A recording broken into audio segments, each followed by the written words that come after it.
ನಮಸ್ಕಾರ ವೀಕ್ಷಕರೇ, ಜಗತ್ ನ್ಯೂಸ್ ಕನ್ನಡ ಚಾನೆಲ್ಗೆ ನಿಮಗೆಲ್ಲರಿಗೂ ಆತ್ಮೀಯ ಸ್ವಾಗತ. ಸ್ನೇಹಿತರೆ, ನಮ್ಮ ಭಾರತದ ರಕ್ಷಣಾ ವ್ಯವಸ್ಥೆಗೆ ಸಂಬಂಧಪಟ್ಟಂತೆ ಅತ್ಯಂತ ಗಂಭೀರವಾದ ಸುದ್ದಿಯೊಂದು ಬಂದಿದೆ. ನಾನು ಯಾವಾಗಲೂ ನಿಮಗೆ ಒಂದು ಮಾತನ್ನು ಹೇಳ್ತಾ ಇರ್ತೀನಿ. ಪಾಕಿಸ್ತಾನ ಬೇಕಿದ್ರೆ ಭಿಕ್ಷೆ ಬೇಡೋದನ್ನು ಬಿಡ್ಬೋದು, ಆದರೆ ಚೀನಾ ಮಾತ್ರ ಯಾವತ್ತಿಗೂ ಕೂಡ ತನ್ನ ನರಿಬುದ್ಧಿಯನ್ನು ಬಿಡಲ್ಲ ಅಂತ. ಅದೇ ರೀತಿ ಈಗ ಚೀನಾ ಮುಂದಿನಿಂದ ಬಾಂಧವ್ಯದ ಕಥೆಯನ್ನು ಹೇಳಿ ಹಿಂದಿನಿಂದ ತನ್ನ ನರಿಬುದ್ಧಿಯನ್ನು ತೋರಿಸಿದೆ. ಅದಕ್ಕೆ ಹೇಳೋದು, ಚೀನಾ ಎಂಬ ದೇಶ ಬಳಕೆ ಮಾಡಿಕೊಳ್ಳೋದಕ್ಕೆ ಲಾಯಕ್ಕೆ ವಿನಃ ಗೆಳೆತನ ಮಾಡೋದಕ್ಕೆ ಅಲ್ಲ ಅನ್ನೋದನ್ನು. ಸ್ಕ್ರೀನ್ ಮೇಲೆ ನೀವು ಚೀನಾದ ಹಲವಾರು ಮಂದಿ PLA ಲೀಡರ್ಸ್ಗಳ ಚಿತ್ರವಿರುವ ರಿಪೋರ್ಟ್ ಒಂದನ್ನು ನೋಡ್ತಾ ಇರ್ಬೋದು. ಇವರಲ್ಲಿ ಕೆಲವರನ್ನು ಪಕ್ಷದಿಂದ ವಜಾ ಮಾಡಲಾಗಿದ್ದರೆ ಇನ್ನು ಕೆಲವರನ್ನು ಕಠಿಣವಾದ ಶಿಕ್ಷೆಗೆ ಒಳಪಡಿಸಲಾಗಿದೆ. ಈ ಒಂದು ರಿಪೋರ್ಟನ್ನು ಯಾರಪ್ಪ ಬಿಡುಗಡೆ ಮಾಡಿದ್ರು ಅಂದರೆ ಅದು ಅಮೆರಿಕದ ರಕ್ಷಣಾ ಇಲಾಖೆಯಾದ ಪೆಂಟಗನ್ ಬಿಡುಗಡೆ ಮಾಡಿರುವ ವರದಿ. ಈ ಒಂದು ವರದಿಯಲ್ಲಿ ಇಂಡೋ ಪೆಸಿಫಿಕ್ ಸೇರಿದಂತೆ ನಮ್ಮ ಭಾರತದ ವಿರುದ್ಧ ಚೀನಾ ದೇಶ ಏನೇನೆಲ್ಲ ಷಡ್ಯಂತ್ರಗಳನ್ನು ಮಾಡ್ತಾ ಇದೆ ಅನ್ನೋ ಕೆಲವು ಗಂಭೀರ ವಿಷಯಗಳನ್ನು ಉಲ್ಲೇಖಿಸಲಾಗಿದೆ. ಇವೆಲ್ಲವನ್ನೂ ಕೂಡ ನಾನು ನಿಮಗೆ ಸರಳವಾಗಿ ಅರ್ಥ ಆಗುವ ಹಾಗೆ ಹೇಳ್ತೀನಿ. ಅದಕ್ಕೂ ಮುಂಚೆ ಒಂದು ಸ್ಮಾಲ್ ರಿಕ್ವೆಸ್ಟ್, ಯಾರೆಲ್ಲ ಇನ್ನೂ ಕೂಡ ನಮ್ಮ ಈ ಒಂದು ಚಾನೆಲನ್ನು ಸಬ್ಸ್ಕ್ರೈಬ್ ಮಾಡ್ಕೊಂಡಿಲ್ವೋ ಅವರೆಲ್ಲ ದಯವಿಟ್ಟು ಸಬ್ಸ್ಕ್ರೈಬ್ ಮಾಡ್ಕೊಳ್ಳಿ ಸ್ನೇಹಿತರೆ. ನಿಮಗೆಲ್ಲ ಗೊತ್ತೇ ಇರ್ಬೋದು, ಅಮೆರಿಕದ ರಕ್ಷಣಾ ಇಲಾಖೆಯಾದ ಪೆಂಟಗನ್ ಇಲಾಖೆಯು ಪ್ರತಿ ವರ್ಷ ತನ್ನ ಅತ್ಯಂತ ಪ್ರಮುಖವಾದ ವಾರ್ಷಿಕ ಭದ್ರತಾ ವರದಿಯೊಂದನ್ನು ಬಿಡುಗಡೆ ಮಾಡುತ್ತೆ. ಅದರಲ್ಲಿ ಈ ವರ್ಷ ನಮ್ಮ ಅಮೆರಿಕ ದೇಶಕ್ಕೆ ಯಾವೆಲ್ಲ ದೇಶಗಳಿಂದ ಅಪಾಯ ಇದೆ ಮತ್ತು ಆ ದೇಶಗಳಿಂದ ಎದುರಾಗುವ ಅಪಾಯಗಳನ್ನು ಹೇಗೆ ಕೌಂಟ್ರ್ ಮಾಡಬೇಕು ಅನ್ನೋದರ ಬಗ್ಗೆ ಸಂಪೂರ್ಣವಾದ ವಿಶ್ಲೇಷಣೆಗಳಿರ್ತವೆ.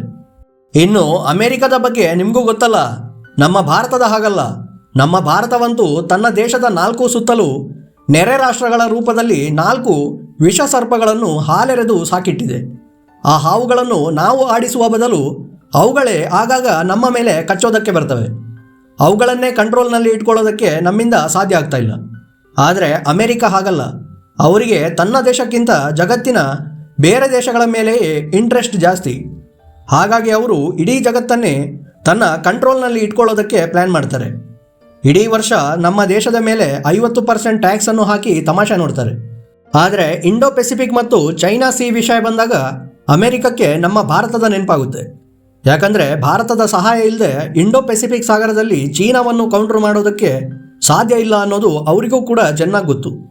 ಅಮೆರಿಕದ ಪೆಂಟಗನ್ ಬಿಡುಗಡೆ ಮಾಡಿರುವ ಈ ಒಂದು ವರದಿಯಲ್ಲಿ ನಮ್ಮ ಭಾರತಕ್ಕೆ ಸಂಬಂಧಪಟ್ಟ ಒಂದು ಅತ್ಯಂತ ಚಿಂತಾಜನಕ ವಿಷಯ ಇದೆ. ಅದೇನೆಂದರೆ, ನಮ್ಮ ಭಾರತದ ಅರುಣಾಚಲ ಪ್ರದೇಶವನ್ನು ಚೀನಾ ತನ್ನ ಮೋಸ್ಟ್ ಪ್ರಿಯಾರಿಟಿ ಅಥವಾ ಕೋರ್ ಇಂಟ್ರೆಸ್ಟ್ ಲೀಸ್ಟ್ನಲ್ಲಿ ಹಾಕಿದೆ. ಅಂದರೆ ತೈವಾನ್ ದೇಶವನ್ನು ವಶಪಡಿಸಿಕೊಳ್ಳುವುದು ಚೀನಾ ದೇಶದ ಮೊದಲನೆಯ ಗುರಿಯಾಗಿದ್ದರೆ, ನಮ್ಮ ಭಾರತದ ಅರುಣಾಚಲ ಪ್ರದೇಶವು ಅವರ ಕೋರ್ ಇಂಟ್ರೆಸ್ಟ್ ಲಿಸ್ಟ್ನಲ್ಲಿ 2ನೇ ಸ್ಥಾನದಲ್ಲಿದೆ. ಪೆಂಟಗನ್ ವರದಿಯ ಪ್ರಕಾರ ಚೀನಾ ದೇಶ ಅರುಣಾಚಲ ಪ್ರದೇಶವನ್ನು ಭಾರತದಿಂದ ಬೇರ್ಪಡಿಸಲು ಸರಿಯಾದ ಸಮಯಕ್ಕೆ ಕಾಯ್ತಾ ಇಲ್ಲ, ಬದಲಿಗೆ ಈಗಾಗಲೇ ಅಲ್ಲಿ ತನ್ನ ಕೆಲಸವನ್ನು ಕೂಡ ಆರಂಭ ಮಾಡಿದೆ. ಅದಕ್ಕೆ ಪೂರಕ ಅನ್ನೋ ಹಾಗೆ ಸ್ಕ್ರೀನ್ ಮೇಲೆ ನೀವು ಆರ್ಟಿಕಲ್ ಒಂದನ್ನು ನೋಡ್ತಾ ಇರ್ಬೋದು.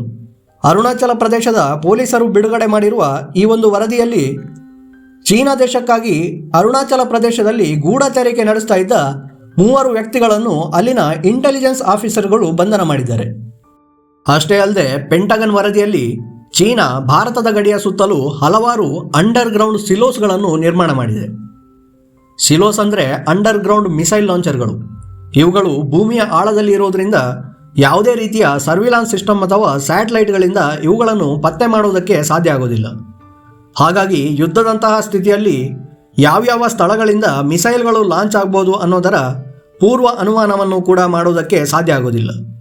ಈ ಒಂದು ಸಿಲೋಸ್ಗಳ ಒಳಗೆ ಚೀನಾ ದೇಶದ ಯಾವೆಲ್ಲ ಮಿಸೈಲ್ಗಳು ಅಡಗಿವೆ ಮತ್ತು ಅವುಗಳ ರೇಂಜ್ ಏನು ಅನ್ನೋದರ ವಿಸ್ತೃತ ವರದಿಗಳು ಮತ್ತು ಭಾರತ ಚೀನಾ ದೇಶಗಳ ಬಾರ್ಡರ್ ಹಾಗೂ ನೇವಿಗೆ ಸಂಬಂಧಪಟ್ಟ ಇನ್ನೂ ಹಲವಾರು ವಿಷಯಗಳು ಪೆಂಟಗನ್ ಬಿಡುಗಡೆ ಮಾಡಿರುವ ಈ ಒಂದು ವರದಿಯಲ್ಲಿವೆ. ಇವನ್ನೆಲ್ಲ ನೀವು ಪೆಂಟಗನ್ನ ಅಧಿಕೃತ ವೆಬ್ಸೈಟ್ ಅಥವಾ ಗೂಗಲ್ ಸರ್ಚ್ ಮಾಡಿ ನೋಡ್ಕೊಳ್ಬೋದು. ಈಗ ನಿಮ್ಮಲ್ಲಿ ಕೆಲವರು ಹೇಳ್ಬೋದು, ಈ ಒಂದು ವರದಿ ನಮ್ಮ ಭಾರತ ಮತ್ತು ಚೀನಾ ದೇಶದ ನಡುವಿನ ಸಂಬಂಧವನ್ನು ಹಾಳು ಮಾಡೋದಕ್ಕಾಗಿ ಅಮೆರಿಕ ಮಾಡಿರುವ ಷಡ್ಯಂತ್ರದ ಭಾಗ ಆಗಿರ್ಬೋದಲ್ಲ ಅಂತ. ಖಂಡಿತ ಅಲ್ಲ. ಯಾಕಂದರೆ ಇದು ಟ್ರಂಪ್ ಸರ್ಕಾರ ಬಿಡುಗಡೆ ಮಾಡಿರುವ ವರದಿಯಲ್ಲ, ಇದು ಅಮೆರಿಕದ ಡೀಪ್ ಸ್ಟೇಟ್ ಬಿಡುಗಡೆ ಮಾಡಿರುವ ರಿಪೋರ್ಟ್ಗಳು. ಹಾಗಂತ ಅಮೆರಿಕ ನಮ್ಮ ಭಾರತದ ಲಾಭಕ್ಕಾಗಿ ಈ ವರದಿಯನ್ನು ಬಹಿರಂಗ ಮಾಡಿರೋದಲ್ಲ. ಬದಲಿಗೆ ಇಂಡೋ ಪೆಸಿಫಿಕ್ ಮತ್ತು ಸೌತ್ ಚೈನಾ ಸಿಯಲ್ಲಿ ಭಾರತ ವೀಕ್ ಆದರೆ ಅಮೆರಿಕ ದೇಶ ಒಂಟಿಯಾಗಿ ಚೀನಾವನ್ನು ಎದುರಿಸೋದು ಅಸಾಧ್ಯದ ಮಾತು. ಆಗ ಇಡೀ ಏಷ್ಯಾದ ಕಂಟ್ರೋಲ್ ಕೂಡ ಅಮೆರಿಕದ ಕೈತಪ್ಪಿ ಹೋಗುವ ಭಯ ಅವರಿಗೂ ಕೂಡ ಇದೆ. ಹಾಗಿದ್ರೆ ಈಗ ನಮ್ಮ ಭಾರತ ಚೀನಾದ ಈ ಒಂದು ನಮ್ಮ ಭೂಮಿಯನ್ನು ಕಬಳಿಸುವ ತಂತ್ರವನ್ನು ಹೇಗೆ ಕೌಂಟ್ರ್ ಮಾಡ್ಬೋದು? ಅದಕ್ಕಾಗಿ ನಮ್ಮ ಬಳಿ ಒಂದು ಸುಲಭವಾದ ಉಪಾಯ ಇದೆ. ಅರುಣಾಚಲ ಪ್ರದೇಶ ಅನ್ನೋದು ಚೀನಾದ ಪುರಾತನ ನಕ್ಷೆಯ ಪ್ರಕಾರ ಅವರ ದೇಶದ ಭಾಗ ಅನ್ನೋದು ಚೀನಾದ ವಾದ. ಅದಕ್ಕಾಗಿ ಭಾರತ ಯಾವುದೇ ರೀತಿಯ ಅಂತಾರಾಷ್ಟ್ರೀಯ ಮಂಚಗಳಲ್ಲಿ ಅಥವಾ ತನ್ನ ಪ್ರೆಸ್ ರಿಲೀಸ್ಗಳಲ್ಲಿ ಇಂಡೋ ಚೀನಾ ಬಾರ್ಡರ್ ಅಂತ ಉಲ್ಲೇಖಿಸೋದನ್ನು ಬಿಟ್ಟು ಇಂಡೋ ಟಿಬೆಟ್ ಬಾರ್ಡರ್ ಅನ್ನೋ ಪದವನ್ನು ಬಳಕೆ ಮಾಡೋದಕ್ಕೆ ಆರಂಭ ಮಾಡಬೇಕು. ಯಾಕಂದರೆ ಕೆಲ ವರ್ಷಗಳ ಹಿಂದೆ ನಮ್ಮ ಭಾರತ ಚೀನಾ ದೇಶದ ಜೊತೆಗೆ ತನ್ನ ಗಡಿಯನ್ನೇ ಹಂಚಿಕೊಂಡಿರಲಿಲ್ಲ. ಬದಲಿಗೆ ನಮ್ಮ ಭಾರತದ ಗಡಿ ಪ್ರದೇಶ ಇದ್ದದ್ದು ಟಿಬೆಟ್ ದೇಶದ ಜೊತೆ. ನಂತರ ಚೀನಾ ದೇಶ ಟಿಬೆಟ್ ದೇಶವನ್ನು ಬಲವಂತವಾಗಿ ವಶಪಡಿಸಿಕೊಂಡಿತ್ತು.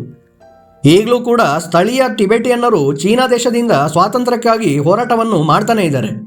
ನಮ್ಮ ಭಾರತ ನೇರವಾಗಿ ಅವರ ಧ್ವನಿಯನ್ನು ಅಂತಾರಾಷ್ಟ್ರೀಯ ಮಟ್ಟದಲ್ಲಿ ಸುದ್ದಿಯಾಗುವಂತೆ ಮಾಡಬೇಕು. ಆಗ ಮಾತ್ರ ಚೀನಾ ದೇಶಕ್ಕೆ ನಾವು ಅಕ್ಸೈ ಚಿನ್ ಮತ್ತು ಅರುಣಾಚಲ ಪ್ರದೇಶದ ಮೇಲೆ ಕಣ್ಣು ಹಾಕೋದಕ್ಕೆ ಹೋದರೆ ಮುಂದೆ ಇಡೀ ಟಿಬೆಟ್ ದೇಶವನ್ನೇ ಕಳೆದುಕೊಳ್ಳುವ ಸ್ಥಿತಿ ನಿರ್ಮಾಣ ಆಗುತ್ತೆ ಅನ್ನೋ ಭಯ ಶುರುವಾದಾಗ ಮಾತ್ರ ಚೀನಾ ದೇಶ ಗಳಿಸಿಕೊಳ್ಳೋದನ್ನು ಬಿಟ್ಟು ಇರೋದನ್ನು ಉಳಿಸಿಕೊಳ್ಳೋದರ ಬಗ್ಗೆ ಬ್ಯುಸಿಯಾಗಿಬಿಡುತ್ತೆ. ಎನಿವೆ, ಈ ವಿಷಯದಲ್ಲಿ ಮುಂದೆ ಏನೇ ಅಪ್ಡೇಟ್ ಬಂದರೂ ಕೂಡ ಅದನ್ನ ನಾನು ನಿಮಗೆ ನನ್ನ ಮುಂದಿನ ವಿಡಿಯೋಗಳಲ್ಲಿ ತಪ್ಪದೇ ತಿಳಿಸ್ತೀನಿ. ಅದಕ್ಕಾಗಿ ದಯವಿಟ್ಟು ನಮ್ಮ ಈ ಚಾನೆಲನ್ನು ಸಬ್ಸ್ಕ್ರೈಬ್ ಮಾಡ್ಕೊಳ್ಳಿ ಸ್ನೇಹಿತರೆ. ಹಾಗೆಯೇ ಈ ನರಿಬುದ್ಧಿಯ ಚೀನಾ ಮತ್ತು ಅಮೆರಿಕದ ಬಗ್ಗೆ ನಿಮ್ಮ ಅಭಿಪ್ರಾಯ ಏನು ಅನ್ನೋದನ್ನು ದಯವಿಟ್ಟು ನಮಗೆ ಕಮೆಂಟ್ ಮಾಡಿ ತಿಳಿಸಿ. ಮುಂದಿನ ವಿಡಿಯೋದಲ್ಲಿ ಮತ್ತೆ ಸಿಗೋಣ. ಧನ್ಯವಾದಗಳು. ಜೈ ಹಿಂದ್.